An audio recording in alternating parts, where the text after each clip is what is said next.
When I was a kid, the disaster we worried about most was a nuclear war. That's why we had a barrel like this down in our basement, filled with cans of food and water. When the nuclear attack came, we were supposed to go downstairs, hunker down, and eat out of that barrel. Today, the greatest risk of global catastrophe doesn't look like this. Instead, it looks like this. If anything kills over 10 million people in the next few decades, it's most likely to be a highly infectious virus rather than a war. Not missiles, but microbes.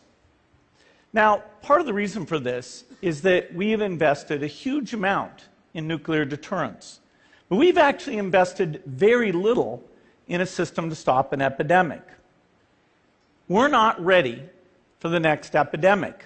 Now, in the movies, it's quite different. There's a group of handsome epidemiologists ready to go. They move in, they save the day, but that's just pure Hollywood. The failure to prepare could allow the next epidemic to be dramatically more devastating than Ebola. You can have a virus where people feel well enough while they're infectious that they get on a plane or they go to a market.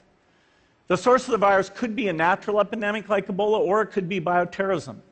And so there are things that would literally make things 1,000 times worse.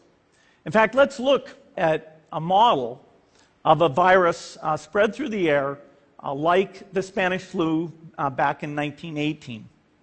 So here's what would happen. It would spread throughout the world very, very quickly.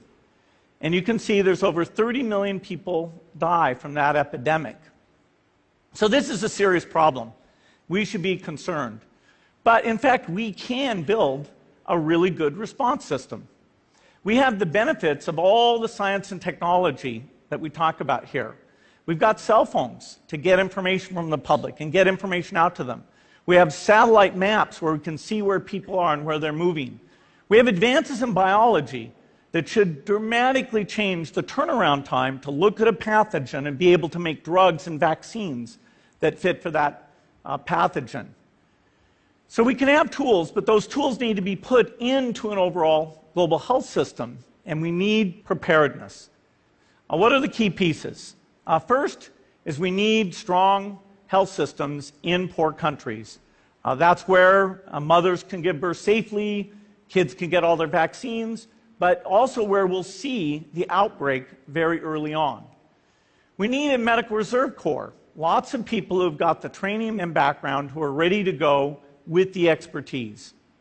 And then we need to pair those medical people with the military, taking advantage of the military's ability to move fast, do logistics, and secure areas.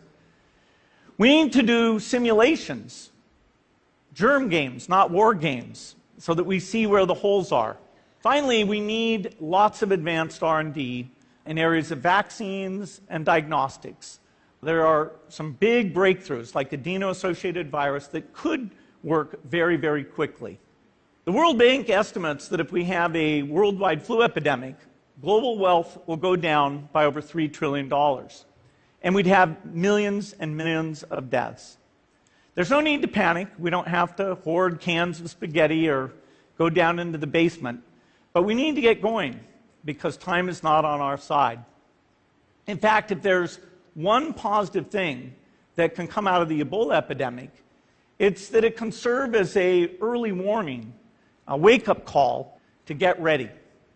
If we start now, we can be ready for the next epidemic. Thank you.